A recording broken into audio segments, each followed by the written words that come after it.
Okay. Pallavi madam, start.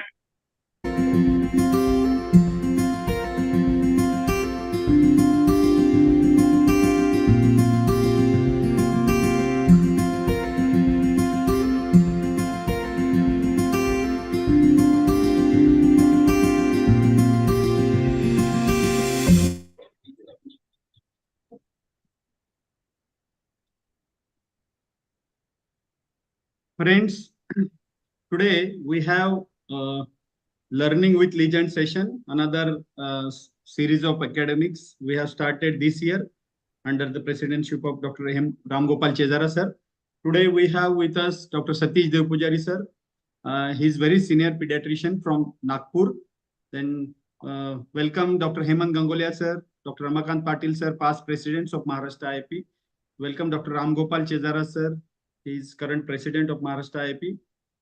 Friends, you all know the legends are embodiment of courage, inspiring others to conquer their fear. So this series of academics we have started in the month of February and learning with legends. So every time legends are there to teach us how they became legend and what to know from them, so that the rest will follow their footsteps. So today's topic is reaching oxygen where it matters. And for this, we have Dr. Satish Devpujari sir and as an expert and co-faculty, Dr. Rashi Gupta. She is a DM neonatologist from Nagpur. So initially, I will ask Ram Gopal Chezara sir to have his words of wisdom at the initial stage. Sir, please. Thank you, Amol, and welcome all the delegates. Good evening, friends. Respected Dev Pujari sir and our two past presidents, Dr. Hemant Gangolia sir and Dr. Ramakant Patil sir. Uh, as you know, the title itself, Amol has explained, we have started this new series, Learning from the Legends. And as soon as we decided the topic, reaching oxygen where it matters, I think in India we cannot get better legend than Dr. Satish Dev Pujari sir. So welcome, sir. Sir is there along with his team, with the co-faculty, Dr. Rashi Gupta, and probably he is sitting in his own lab. So welcome, sir. And Amol, I think we are already late, so you can start the session. Thank you, sir. We also have Dr. Ramakant Patil, past president of Maharashtra IIP. So, sir, please, your words of wisdom. He is also today's MMC observer. Sir, please. Thank you, Amol. Thank you, President Chezara sir, Dr. Gangulia sir, teacher of teachers, Dr. Satish Devpujari sir. And what a wonderful coincidence or a good thinking from organizers to give such a topic of reaching the oxygen where it matters to Devpujari sir. We have gained some pearls of wisdom and knowledge and bit of information from sir in various conferences.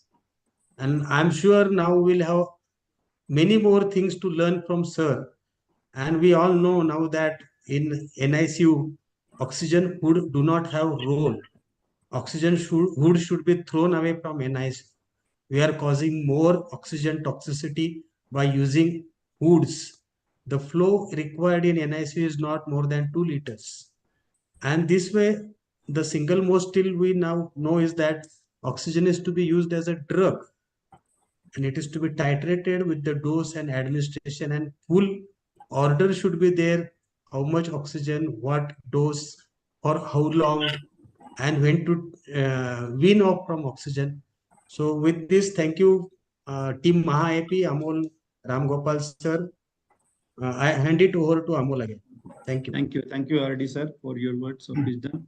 Now, friends, as you all know, there is a major conference of Maharashtra NNF, which is happening at Raigad IAP. And to elaborate about it and to appeal about Mahapunyakan registrations, we have Dr. Hemant Gangulia sir, past president, Maharashtra IAP. So, sir, please start the video. And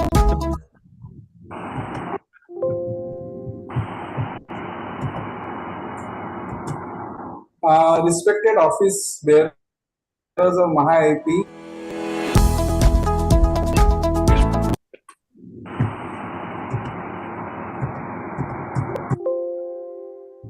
respected office bearers of Maha-IP, faculties of today's session, Dr. Satish Pujari sir, moderator of today's session, Maha-IP members, past Maha-IP President Dr. Ramakant Patil sir, and Dr. Ram Gopal Sridhara sir, President of Maha-IP, and all the attendees of this Zoom webinar.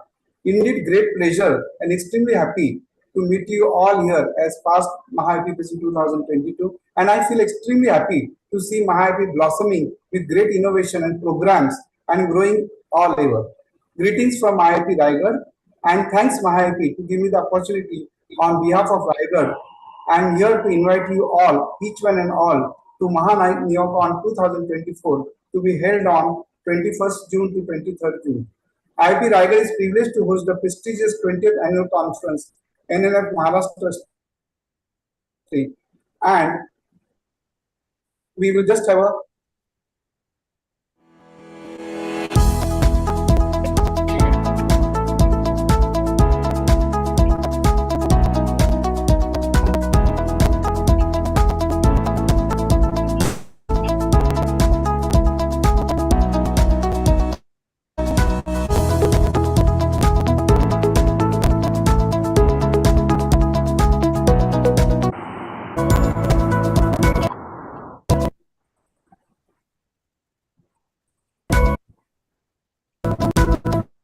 to cut short it.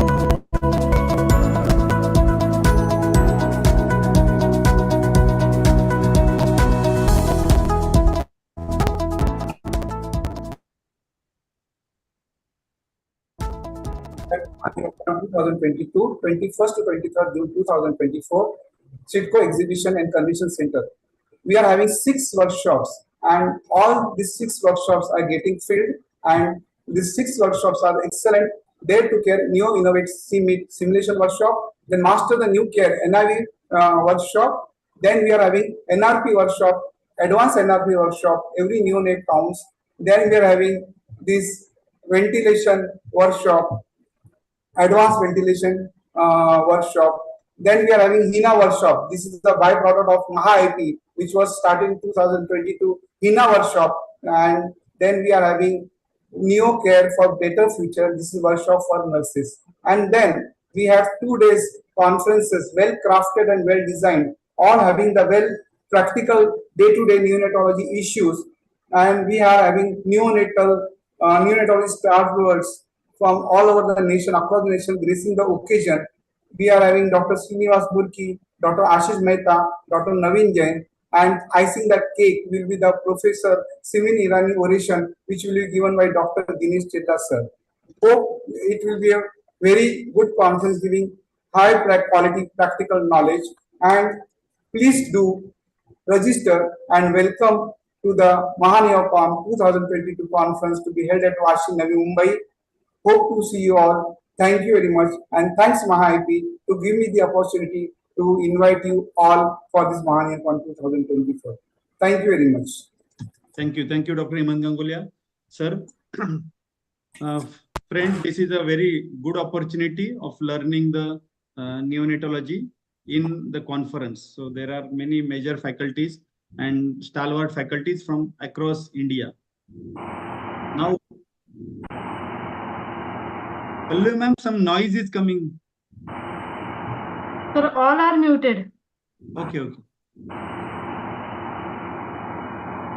Okay, friends, now we will move on to our today's session.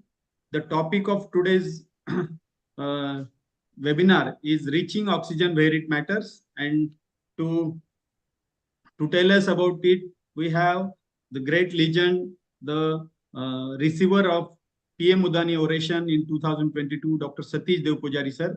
Welcome, Satish Devpujari sir. Sir is Professor Emeritus at Government Medical College, Nagpur, IGGMC. He is also Adjunct Professor in Mechanical Engineering College at VNIT, Nagpur. This is a very rare achievement for our pediatricians. He is also Chairman Academics at Nelson Hospital, Nagpur. He is Founder Chairman of National Pediatric Intensive Care Chapter. He was chairman between 98 to 2000. Then he is also president of Society of Pediatric Cardiac Critical Care at Chandigarh. So another co-faculty along with him is Dr. Rashi Gupta. Welcome, Dr. Rashi Gupta, ma'am. She has completed her DM in neonatology with gold medal from AB, VIMS and RML Hospital, New Delhi. She has also received MD gold medal in MD Pediatric from SMS College, Jaipur. And currently she is seeking a career for caring the newborns, connecting with their parents along with special emphasis on their intact survival. She holds a special interest in academics. Her areas of interest are respiratory support, neurodevelopmental follow-up, and neonatal nutrition. She is an avid researcher and she believes in technological developments can change the way medicine is practiced. She has achieved various skills and she has many major achievements. She has attended First Breath Conference as a faculty, which was held in Nagpur in 2024, this year only. Then she has participated in panel discussion on challenges of newborn resuscitation. She has participated and delivered a talk on antenatal steroids in various at CME, which was for medical officers of state governments in this year only. Then she has also attended First Breath Conference in Ujjain. Then her publications are, she is primary author of sonographic assessment of diaphragmatic thickness and excursion to predict the CPAP failure in neonates below 34 weeks of gestation. That was a prospective cohort study. She has also authored a chapter on management of neonates born with HIV, varicella, hepatitis B in the Handbook of Neonatal Clinical Practices. So I welcome both of you, sir, Dr. Dev Pujari, sir, and Dr. Rashi Gupta, ma'am. And I hand over the baton to you for further proceedings. Over to you, Thank sir. you. Thank you, friends. It's really a pleasure to be seeing all of you. I really am humbled with your invitation and the introduction that you gave about me. I have with me Dr. Yash Banait as well. He is a pediatric intensivist. Our entire department of pediatrics kind of depends on him. So, but he doesn't want to come on a, he can be seen here. Not an easy man to get on the platform. So this is Yash Banait and this is Dr. Rashi. Welcome, Dr. Yash Banait, sir. Sir is the secretary of Nagpur IIP. Yeah, that's right. Yeah. So I'm going to start this with a blackboard presentation and then go on to some slides.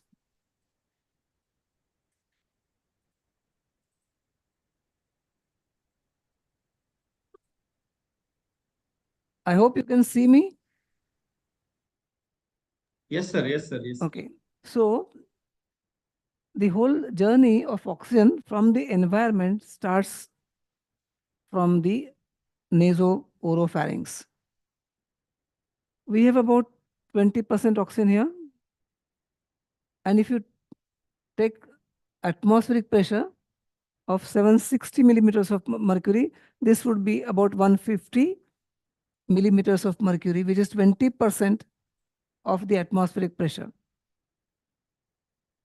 Okay, 20% of the atmospheric pressure. Now, what happens with this is this side? Okay. Okay, so 20% of this pressure gets into the alveolus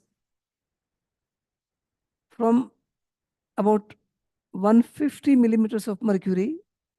At this point in the alveolus, it would be 110 millimeters of mercury. Now, don't get into the details of these numbers.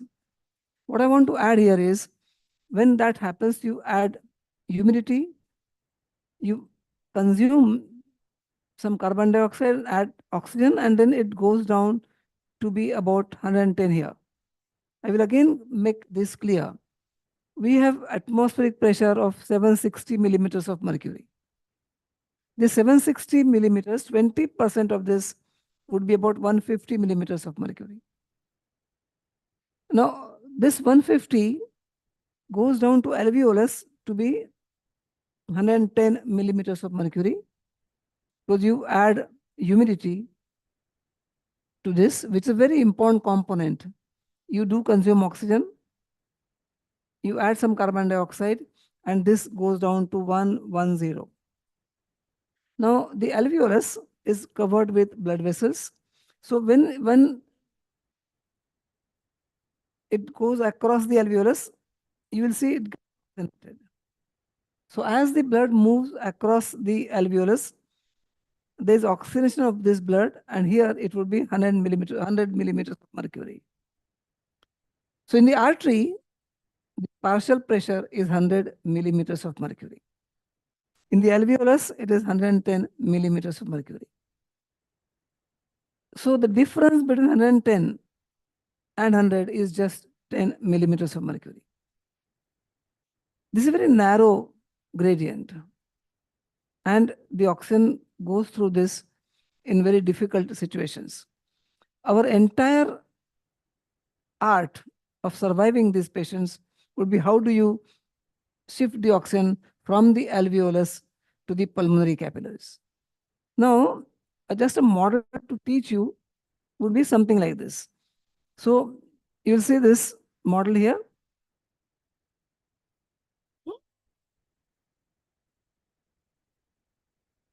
Now, all this is the dead space. Dead space corresponds to work done. You'll have to breathe very hard to move gases across these areas, and there's no gas exchange occurring here. The important thing is, when the baby is breathing fast, the proportion of dead space would increase. Now, at this point, you might sound that this is like theoretical, but I'll take you to the clinical relations of this. So the dead space is this part, which is not taking part in gas exchange. More the respiratory rate, more would be the percent of dead space as compared to total ventilation. So breathing fast is not an advantage. And especially for infants, where relatively dead space is much more. Now, what we should do to decrease the dead space would be, we shouldn't be adding something to the airways, because that would add to the resistance of the dead space. And sometimes when you add an ET tube, which is long, that also would create problems. So this is how the dead space works. Now, when the oxygen moves from here to the blood, most of this is bound to hemoglobin.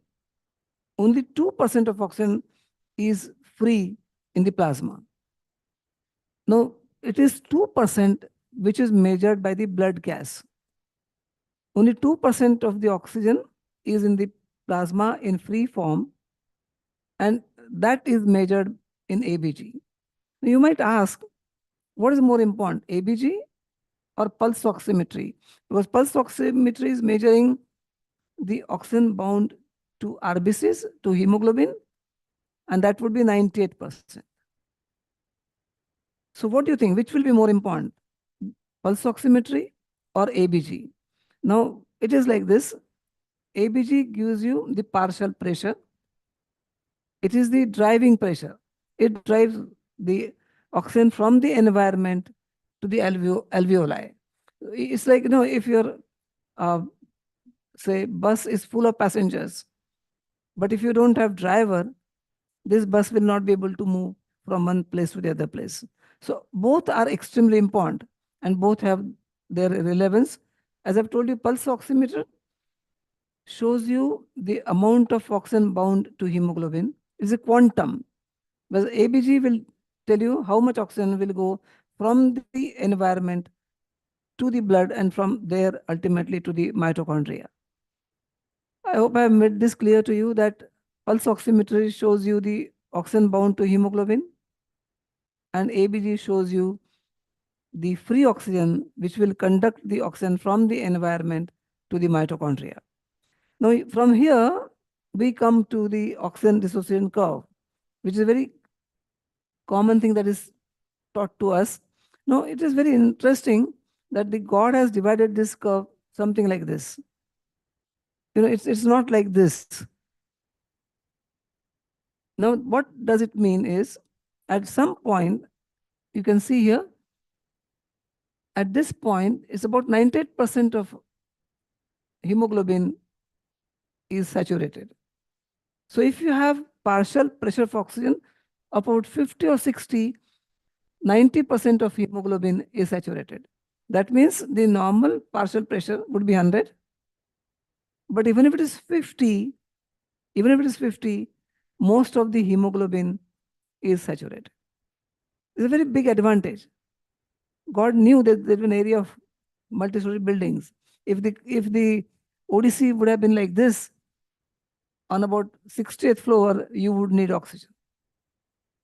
Okay, so it's a beautiful design by God to give the curve a shape which is like this.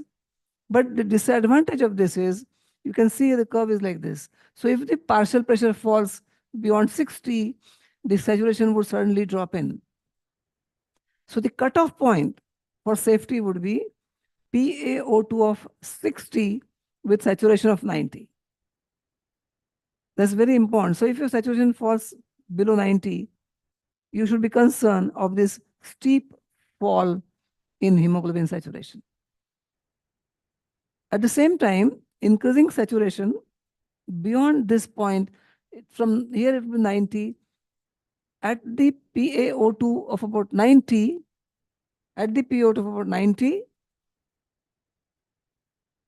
almost most of the hemoglobin is saturated. I'll repeat the statement. Partial pressure of 90, most of the hemoglobin is saturated. Now, Rashi, do you think any patient would ever need 100% oxygen?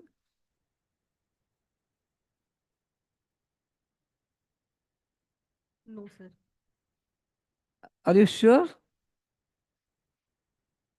She's okay. So according to me, yes, Rashi? As sir always says, nobody ever needs 100% oxygen. There is no way that a patient would ever need 100% oxygen. And sir will explain that now. Yeah, see, honestly, no one ever needs 100% oxygen. At 100% oxygen, your PaO2 would be 500. And you don't ever need that kind of PaO2. The most optimal oxygen percentage that you would need would be about 60%.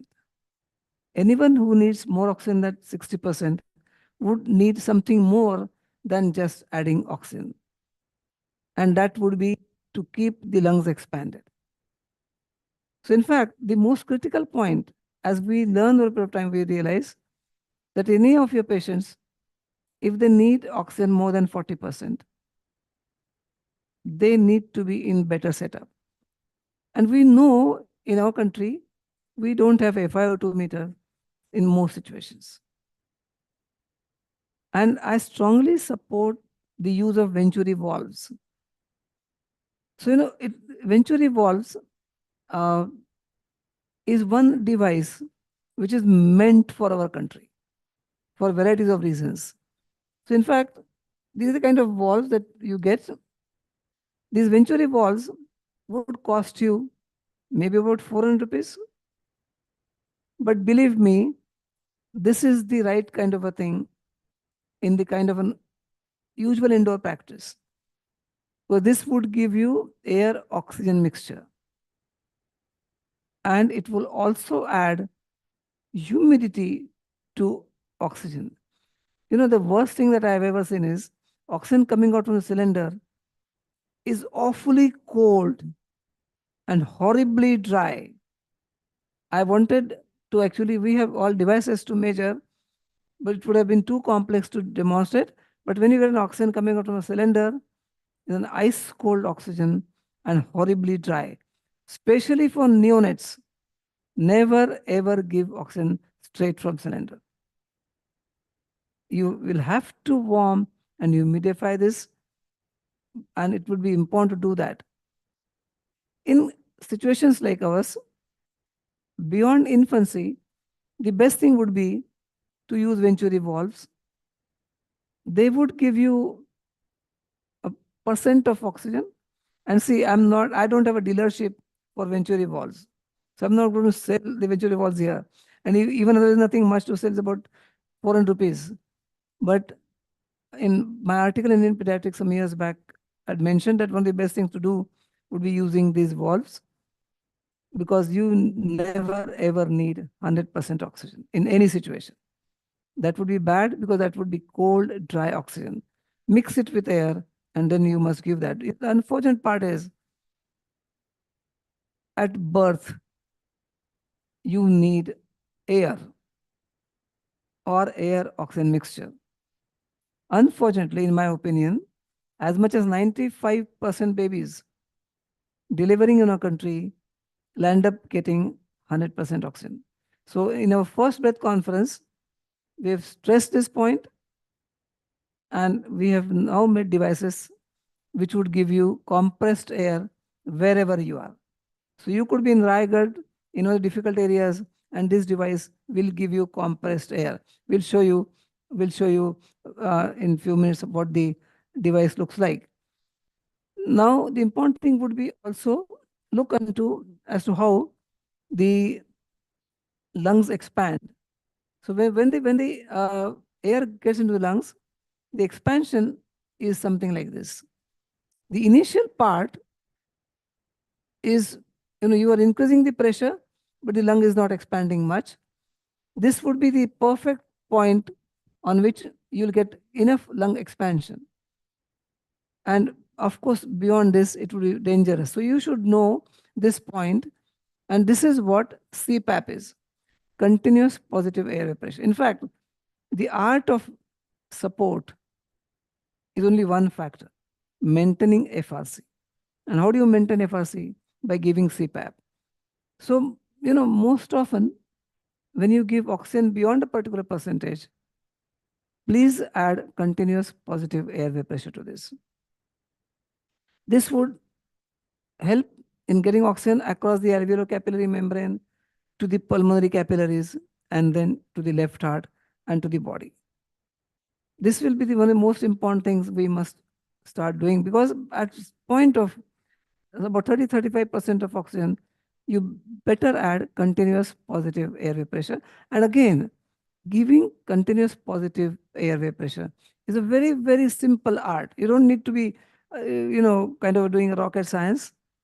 There are various ways you can give CPAP. We will demonstrate some devices which would give this kind of a thing at hardly any cost.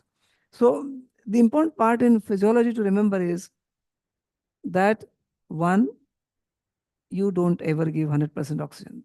Always give adequate flow of air oxygen mixture. Because when you breathe fast, like when I'm breathing fast like this, my inspiratory time is shortened. I have less time to inhale. In that case, I need to increase the inspiratory flow. So the peak inspiratory flow must be adequate to give you tidal volume in the shortened inspiratory time. So give flows which are much more than the usual tidal volume into respiratory rate. There is minute volume. So increase the flow, give adequate flows of air oxygen mixture. This would save inadequate entry of oxygen from the alveoli to the pulmonary capillaries. There's one. Second, don't ever give dry gases. You must combine them. Third, very important thing is that we have now kind of done this. We have transferred the oxygen from the alveoli to the pulmonary capillaries. But if your arterial perfusion is not good, then oxygen will not go to the tissues. So delivery of oxygen to the tissues is a cardiopulmonary function. Quite often what happens is we get focused on lungs. And if the baby is breathing faster, a lot of water is lost when they breathe. Mild to moderate dehydration is not uncommon in tachypnic babies. They studied in adults which demonstrated that dehydration is under-evaluated in tachypnic patients. So it's important to see that your patients are adequately hydrated. That would be an important component of delivery of oxygen to the tissues. Because if the patient is not hydrated, this delivery will not occur. So in fact, whenever I see a patient who is in respiratory distress, my first aim is to know whether oxygen is going to the mitochondria. And if that is what my aim is, I need to focus on lungs, but equally on perfusion. Because it is cardiopulmonary function to deliver oxygen to the tissues. So these are important aspects of physiology. I will come on to my slides to demonstrate some objective aspects of this.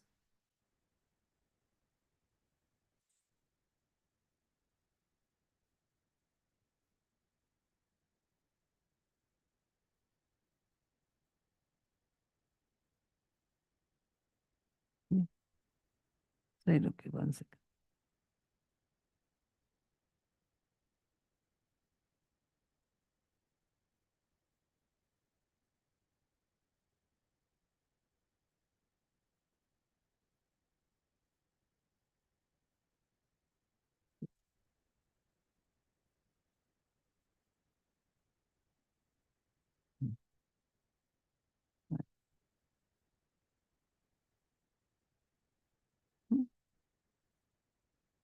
I hope you can see my slides.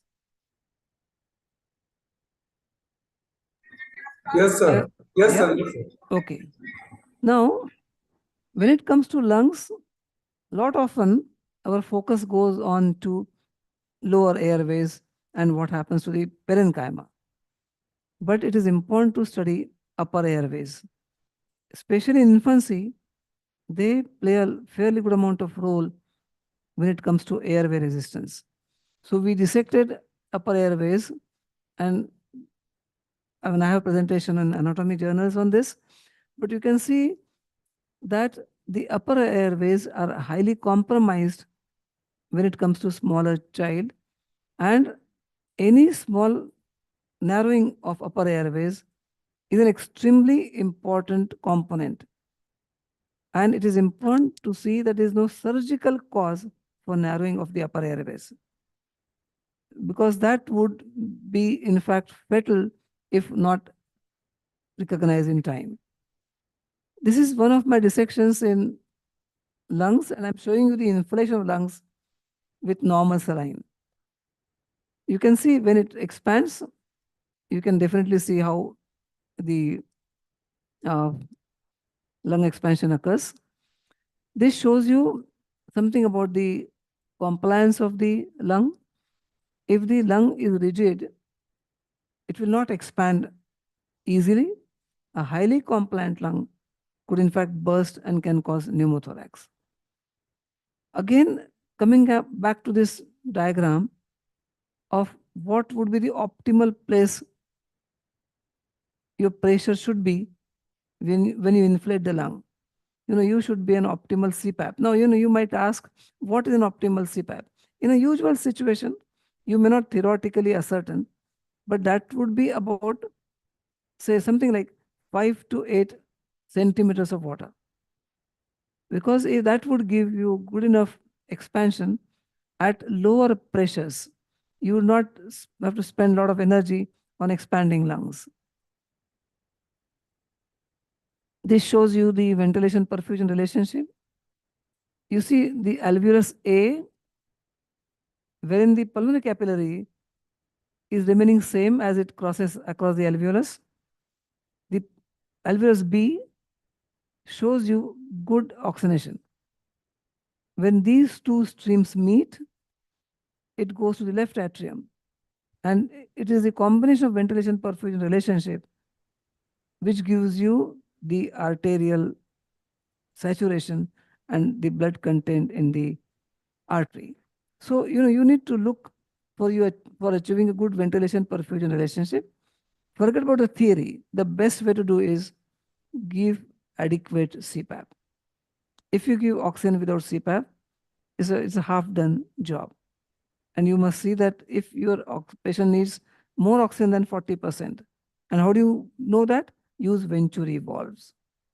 So when you give patient oxygen, you should know what percent of FiO2 you're giving. And with Venturis, you can do that. So if your patient is 40% and more Venturi, think of adding continuous positive airway pressure. As I've said, it is easily done than often thought of. So this, so in fact, this diagram shows you as to how, I hope you can hear. Yes, sir. Yes, sir. Hello, you can hear? Yes, sir. Yes, sir. 100%. Hello? We can hear, sir. We can hear and we can Okay. see your slides also. Okay, okay. Okay. Works with the cardiovascular system. And this is an extremely important thing.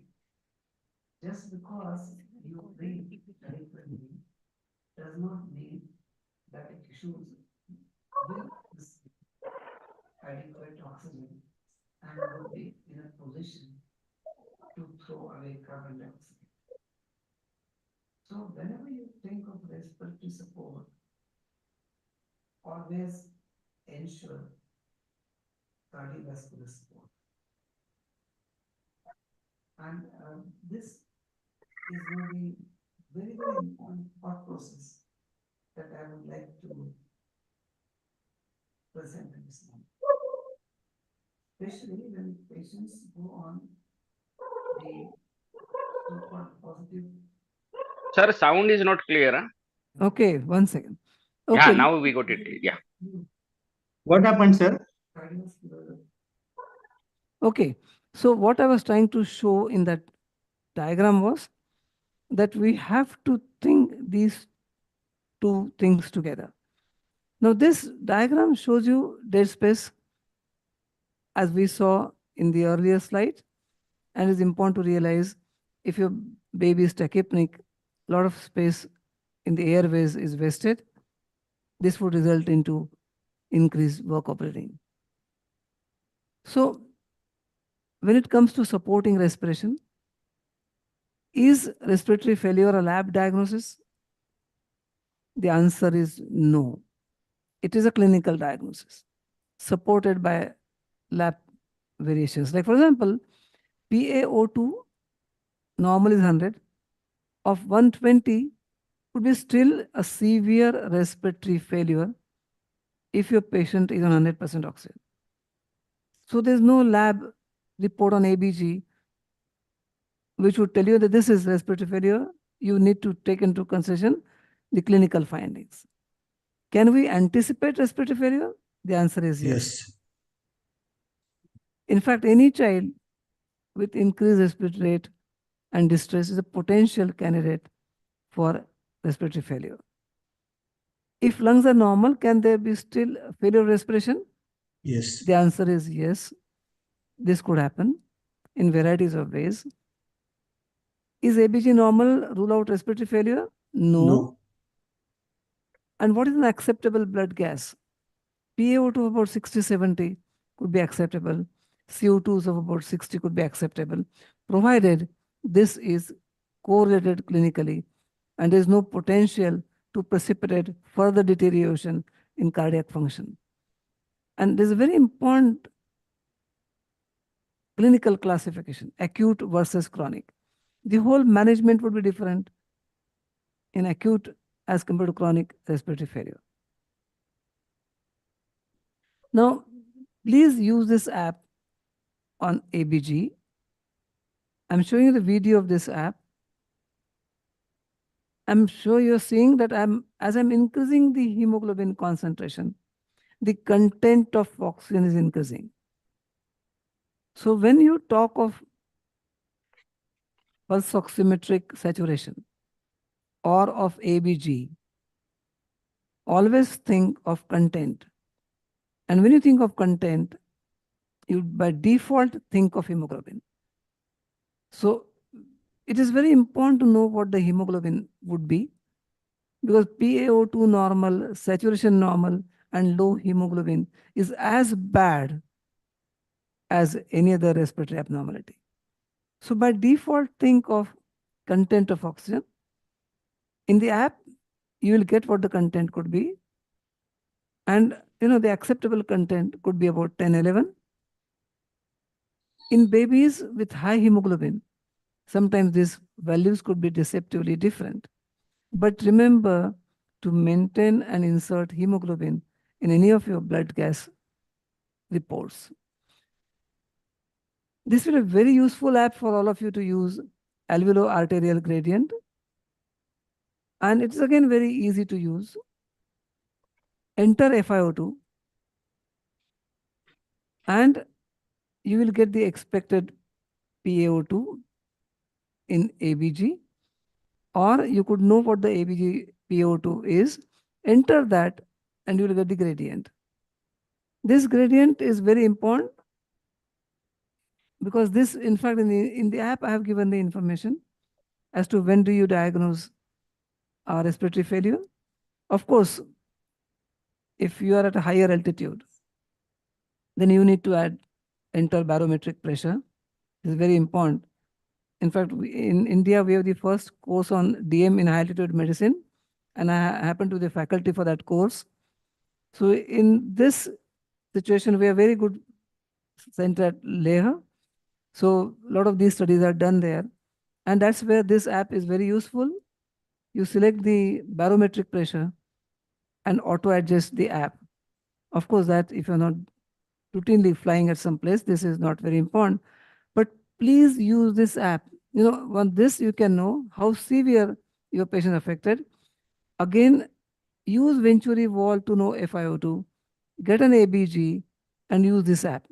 You will know where patient is improving or he is deteriorating depending on the gradient. Now, what this gradient is, it doesn't mean anything. A simple way of trying to know the gradient is when you inhale 21% oxygen, your PaO2 is 100. So normal rule is what? Your FiO2 into 5 is the expected PaO2. I will again say it. If, as you know, I'm inhaling normal air and it is expected that my ABG would show 100 millimeters of mercury. So at 21, I should get 100 PaO2. If I'm getting 60 FiO2, my PaO2 should be 300. If it is not 300 and shows 100, which is the normal PaO2, this would mean that I am in respiratory failure. So simple way of looking at this app would be 20 into 5 is the expected PaO2. I'm not saying it is, this is simple in most situations. It could be quite complex. I have an article in the Adult Critical Care book. The formula goes from 1 to 3 page continuously. So complexities could be many, but most often, as much as say 95% situations, the simple rules are good enough. So that is how you can know whether you are able to easily transfer oxygen from the alveoli to the pulmonary capillaries. Now, those who are interested in knowing as to how the lung functions, this is the world's first app on alveolar gas equation. You can see how, if you increase the breathing rate, how the CO2 goes down, and if you change the dead space, how it changes. It's called alveolar gas tutor. When you go home, please try and play with this app. So remember, CPAP is extremely useful modality. It would decrease the shunt, recreate the alveoli, and decrease the work of breathing. And Rashi tells me it helps in creating surfactant, right? Yes. So giving CPAP pressure actually stimulates the stretch receptors, and it actually helps in. Rashi, little bit loudly. Loudly. So giving CPAP pressure actually leads to stimulation of the J receptors in the lungs, and that actually leads to release of surfactant. So the benefits of CPAP are immense. Okay, so uh, these are two common modalities. We can now show you how do we give a breath to a baby by our devices. And we'll show you, can you focus on Rashi here?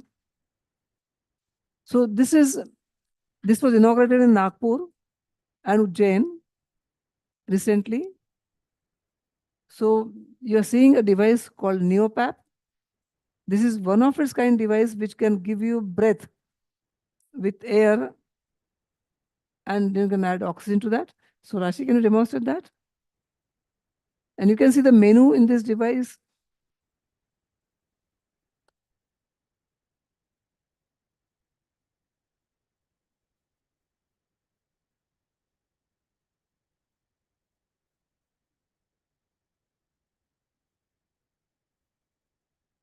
I hope you can see this baby breathing. And I'm sure you're seeing this device works on a portable battery used for charging mobile phones. So this was our research for last 2 years, and we inaugurated this in the First Breath conference. We only hope that we get support from society, societies at large, to produce this. As I've said, our interest was never commercializing and making money out of it, but we want this to be used in our country because this can give you compressed air at any time.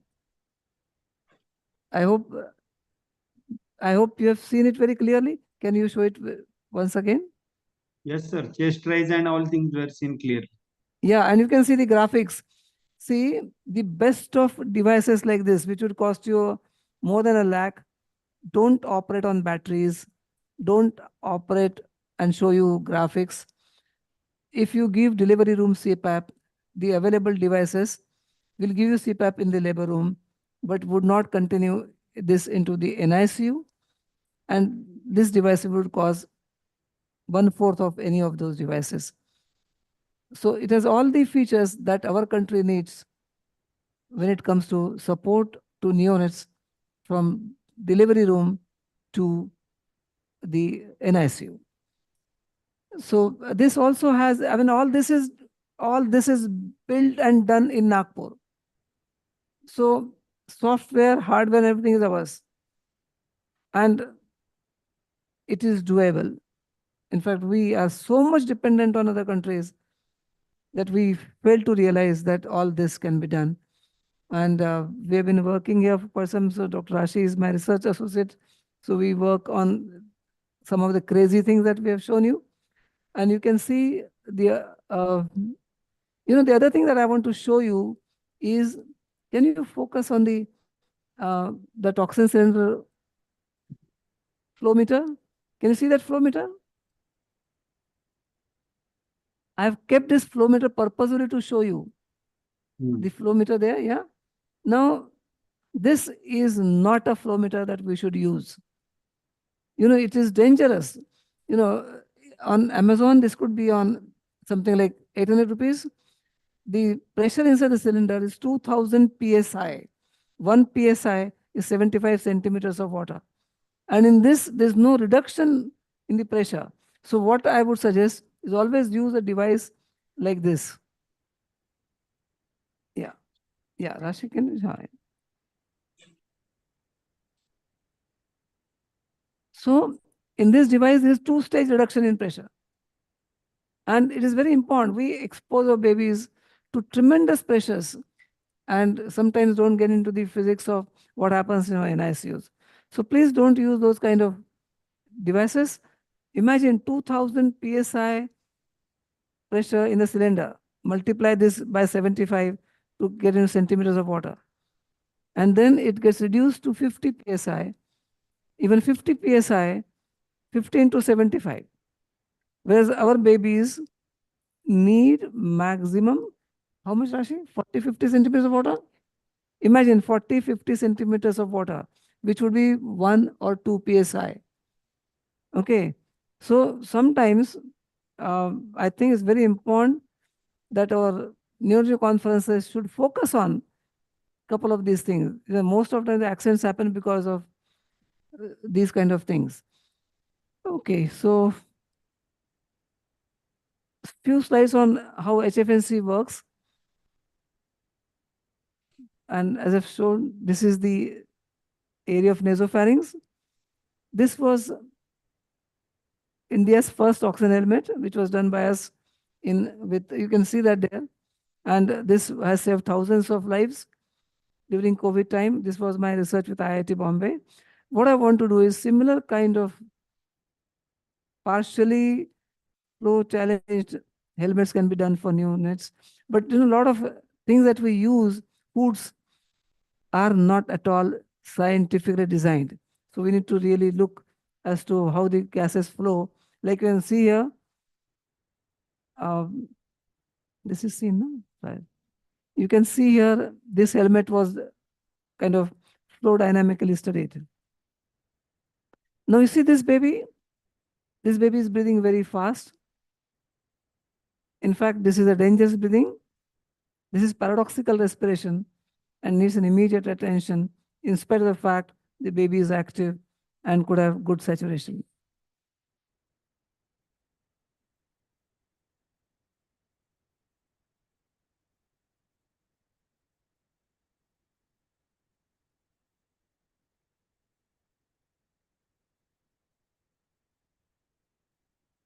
So in fact, what percent of oxygen should be given to this baby? This baby should never ever be given oxygen. This is a case of bilateral abdominal paralysis. This is about 18-year-old child with this stridor for last 17 years. And even if the PaO2, and when I say even if the PaO2 is 50, this patient is fine with it. So if you give oxygen to this baby, be very, very careful. You'll be surprised, birds flying above Mount Everest, 10,000 feet above Mount Everest, 30,000 feet above sea level, are pregnant. They come from Australia and end up in India for delivery. Their PaO2 is hardly anything. Imagine the oxygen they're consuming, especially in the pregnant state, you need a lot of oxygen, but they're happy. So the various ways you can kind of adapt to low oxygen, especially this has been there for a long time, like you see this patient. It actually Your happened with slides him. are not moving. Are not moving? Slides. Okay. Now this is a different case. Okay. Yeah. So that was one case. Now this is 6 months infant with pneumonia. Tachypneic. The evaluation is baby, you can see pulse oximetric saturation. I have calculated the content. Now this baby was moderately dehydrated. So we gave some fluids. Now, baby getting lethargic is a very bad clinical sign. It is important to realize that even if the ABG is sometimes normal, if the baby is getting tiring, is getting lethargic, that would be time to intubate the baby in time. And it's important to do that early enough so that the babies can be discharged. So oxygen delivery, to sum up, could be low flow devices. They should be very carefully used. Most often we must start with high flow devices like a Venturi valve, and maybe then wean off to low flow devices. High flow nasal cannula is a very useful device, but unfortunately we don't measure when we give high flow devices, but in our machines we can measure the pressure that would come out of HFNC. So support to respiration and learning is a lot of art and a bit of science. As you can see here, this little chimpanzee is getting trained by the mother. So mother takes him to a position and then at a critical point leaves him so that he can find his way. I feel it's very important for our country It is important to find our own way rather than trying to copy what the Westerners are doing. And we pay huge amount of money for that. So it's important to work with engineers like I have Ritvik with me. So we have a team. I have Rashi with me. She's trained in neurology. And Yash has just left. So it's important to work together and a team with technology to learn what is relevant in our country. Thank you. With this, I think I'm over with my presentation. Thank you, sir. Amol. Thank you, the Pujari sir, Dr. Rashi, Dr. Yash, and whole team. I think we'll have some question answer. So I request delegates, if you have any questions, you put in chat box or you can directly ask to sir. It was a very nice lucid presentation, and sir landed in medicine, but his original wish was to do engineering and flourish his career in engineering. But he is managing both nowadays, and it is very good. This thing that a pediatrician is coming up with all these new techniques of assisted ventilation, CPAP, and everything. And there is a very various new innovations sir has made, and we have witnessed this thing when we visited Nagpur 2 years back. RD sir, any questions? No, wonderful. Sir, I particularly want to ask about that Neopop CPAP machine. So, where is it available? Where to order? You have asked a very crucial question. The system in the country is such, if I make something cheap, nobody would buy it, nobody would sell it because their 30% is gone. Okay. And that is such a sad thing. I don't know what to do. I mean, the problem is when I present in US, they are very well appreciated. Science-wise, they're perfect. But I think we need to form a very strong lobby of doctors to see that we indigenize things. And as I've said, this is done in Nagpur. The hardware, software, everything belongs to us. And it is doable that way. Yes, sir. Very practical, running on the mobile battery. Yeah, absolutely. And for 6 so it hours. is portable. Yeah. It is portable. And there are so many things. If you give me some time, I'll show you. This is the only machine which will show you a leak. So if your mask is not properly placed, it will show you percent of leak. You correct the mask, the leak will get corrected. So we'll just show you in a minute. Yes, sir, please. Yeah. Do you have time? So we have so much on Yes, this. sir. Yes, sir. No, yes, sir. We want to see. Okay. So Rashi, we can show them the. So this is the machine which works on a battery, portable battery as seen. And these are the modes which are available. So we can give nasal CPAP, we can give bubble CPAP, we can give high flow nasal. Loudly. We can give high flow nasal cannula, we can give bubble CPAP, nasal CPAP, and we have a neonatal resuscitation mode as well over here. The sound make it to the computer sound rather than mic sound. Just a moment. Yes.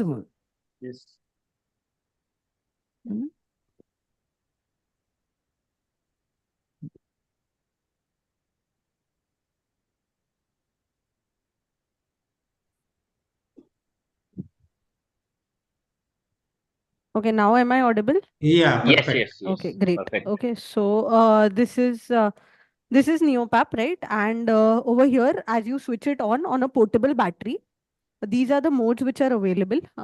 So we have a bubble CPAP mode, we have a nasal CPAP mode, just like any other ventilator CPAP. We have a high flow nasal cannula mode in this, and we have a neonatal resuscitation mode. Like to demonstrate the neonatal resuscitation mode over here. So this is the flow adjustment that you can do, right? Over here, you can see the PIP, you can see the PEEP, which is being delivered. And over here, you can see FiO2. Oxygen can be attached here and very well be titrated to the amount of oxygen you want to give, right?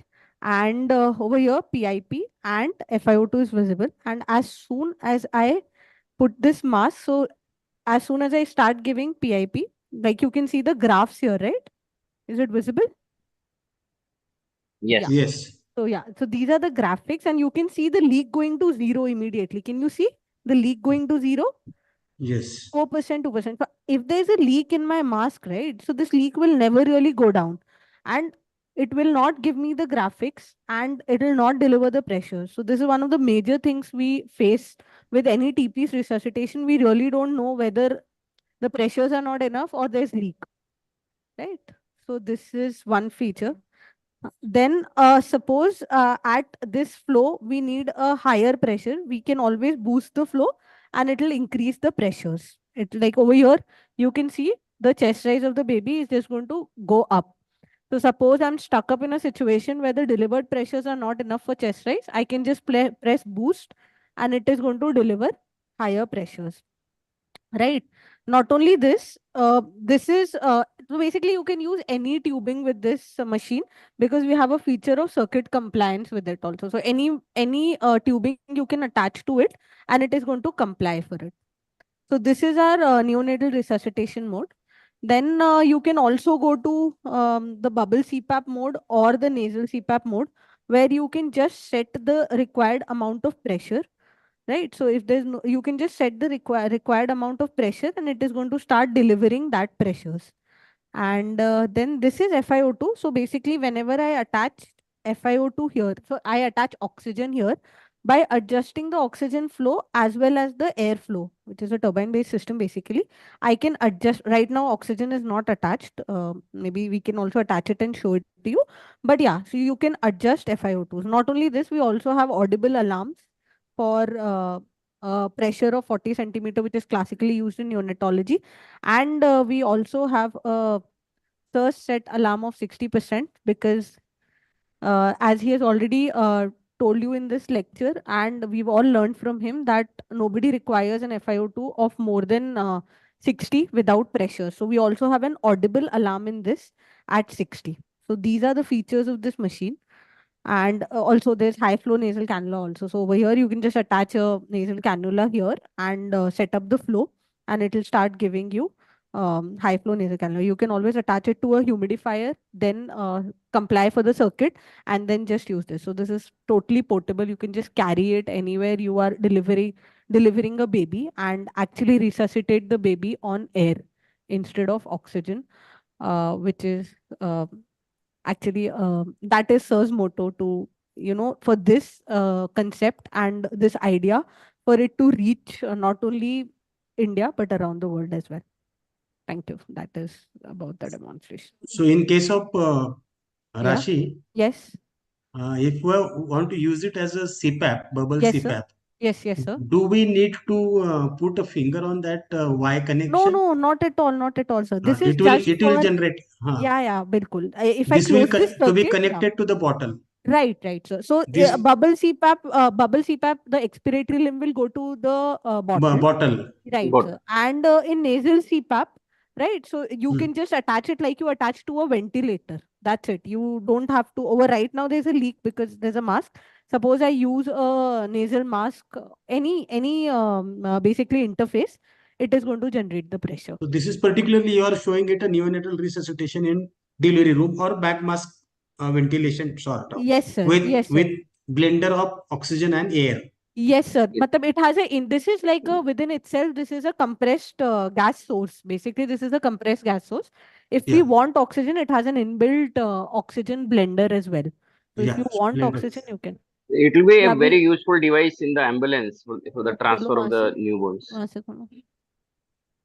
And even like for transports from the delivery room to Yeah. the NICU. And even in sir rural areas where this can act as a standalone alone machine, जहाँ पे CPAPs नहीं है and they are planning to refer the baby, so it can be used there as well. Okay, just hold this. I will demonstrate it. Okay.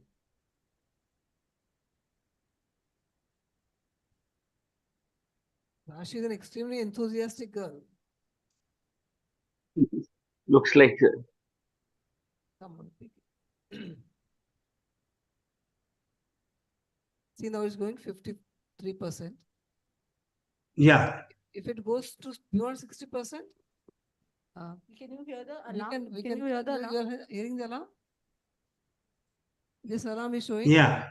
it is going beyond 60. I mean, I Yes, don't want sir. to expose him to higher, less of the cylinder. Yeah, बंद कर दो. Cylinder बंद कर दो. Yeah. From ऊपर से आया. It's such a corner. Yeah. So it gives you an alarm. It gives an alarm for pressure. You know, I have set up alarm of 40. So when the pressure goes to beyond 40, it will give an alarm also.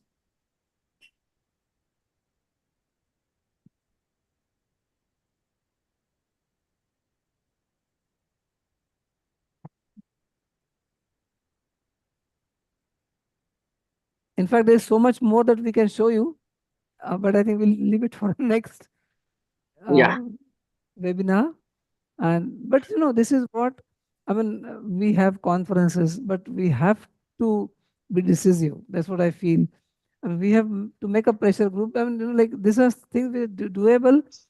And in fact, I have a device which will help you in newborn resuscitation. The cost Rashi could be how much? it could be, it could be. Actually around 3,000.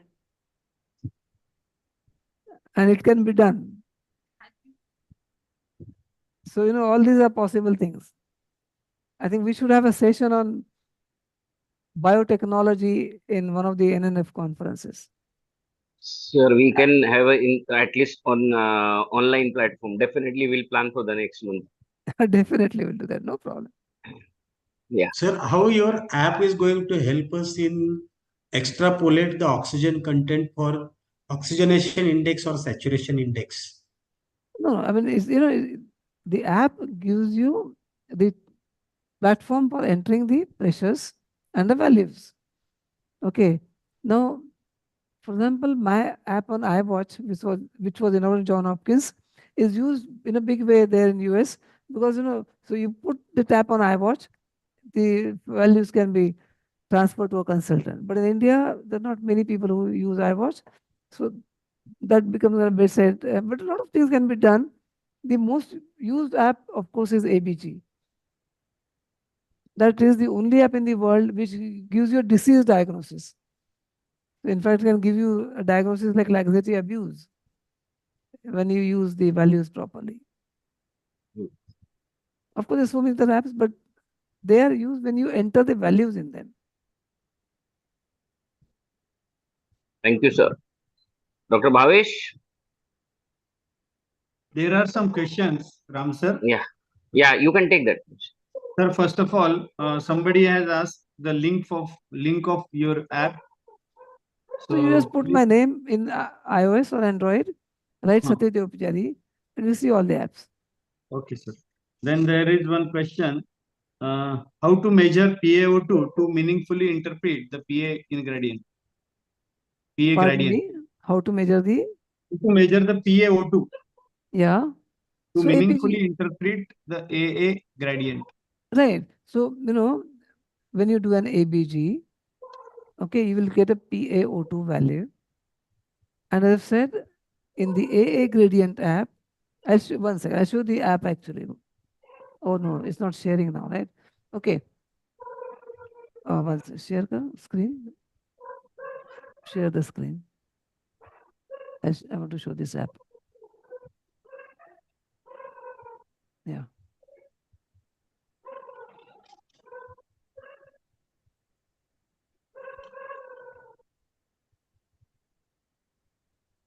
Share screen.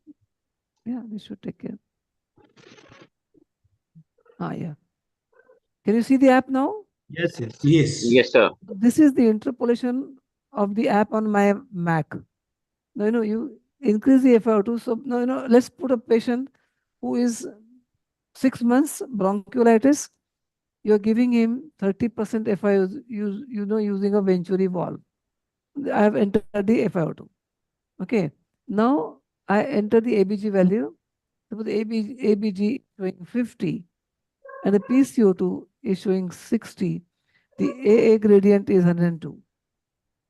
Now, this is much higher. Okay. And this kind of gradient And now you keep giving him oxygen, keep monitoring him, and you will know your patient is improving or is not improving. So enter the value here.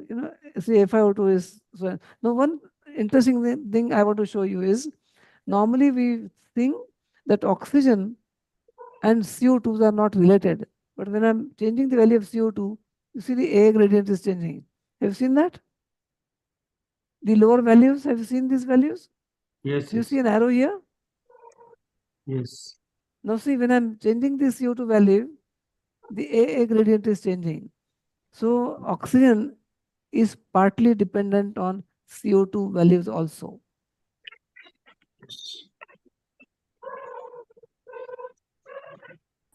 You know what the best thing is? Play with these apps. Almost about 90% users of these apps are in the developed world because they play with these devices. Right.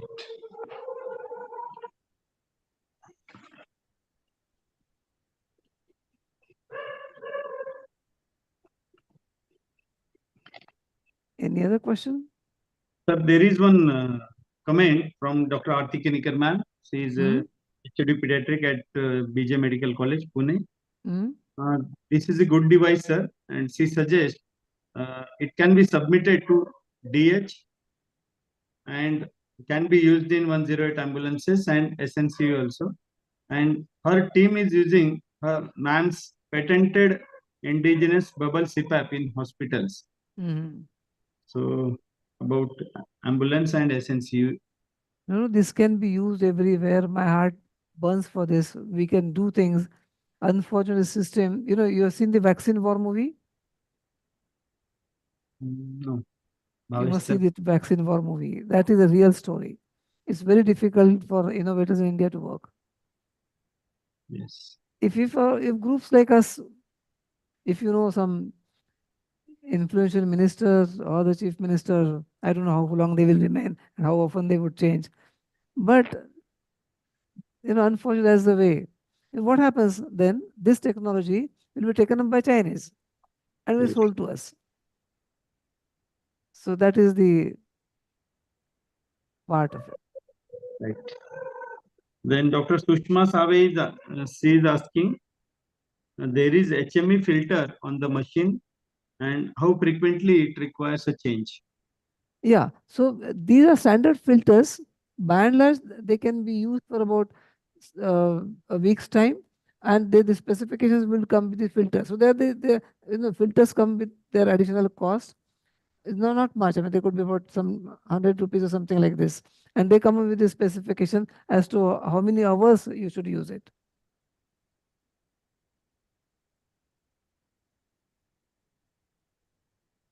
Okay. Yes. All the Bhavesh sir, questions are on. Bhavesh. welcome Dr. Bhavesh Mithia sir. He is scientific chairperson of scientific convener of Maharashtra IIP. Sir, 1 minute. I will. Unmute. 1 minute.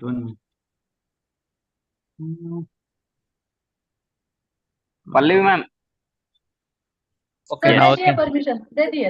Yeah. Right. So again, excellent talk as expected from sir, and many of us during our graduation and post-graduation time, we had heard sir with regard to his apps and also the basics of ABG. Many of us have learned sir's original talk on the ABG, Right. interpretation of ABG. A couple of practical questions for the pediatrician who use the oxygen cylinder for their day-to-day practice. So you just mentioned that the oxygen cylinder comes with the pressure of almost like a 2000 psi, and as per Right. the industry standard, the maximum allowed limit also is a 2200 psi. The question is that with the standard regulator, when it is delivered to the patient, when we deliver to the patient through either a oxygen hood or through the oxygen mask or through the uh, other devices like oxygen non-rebreathing mask, how much is the drop in the psi when it actually delivers to the patient? Right. So so when we put our patients on the non-invasive support, okay, the maximum PIP we use is about 40 centimeters of water. As I told you, 1 psi is 75 centimeters. 75. Imagine. So in the entire NICU, barring the ventilators, invasive ventilators, where you need 50 psi, the entire NICU should be getting 2 psi. That's all. And that you can never get with that flow meter. So what happens is on this flow meter, okay, there are two meters here. This screw, this screw can set the pressure into the other meter. So this is indicating this oxygen cylinder. This will be the outlet pressure. And this can adjust your pressure. And how much do you aim, sir? So, I mean, like, as I've told you, theoretically, not 2 psi is much more, but for all practical purposes, leaks and some other, it could be maximum 5 psi, not more than that.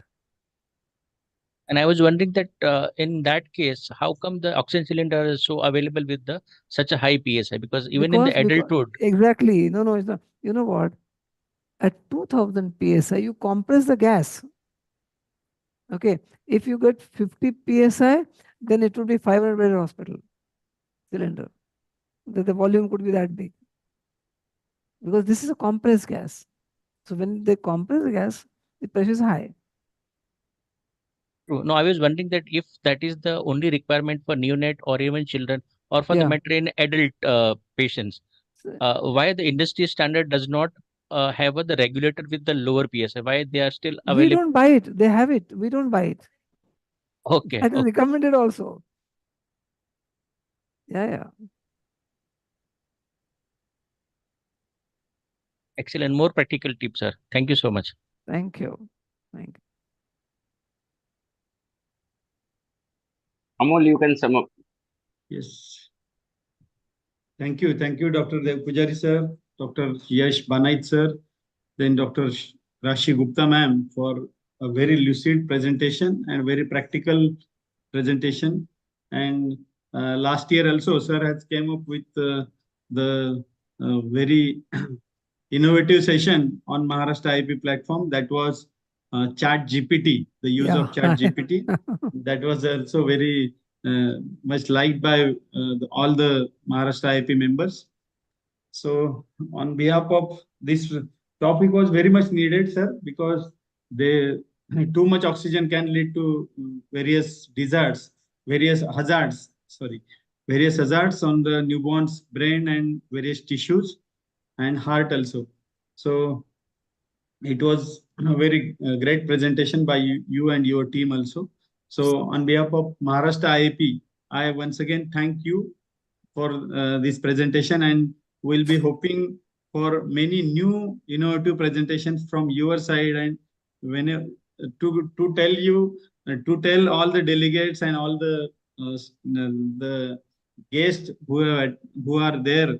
I just asked sir 3 days back that sir, we are in trouble and you have to come up with one session, and I told the theme and all these things, and he immediately within 30 seconds, within 10 seconds, he told, yes, Amol.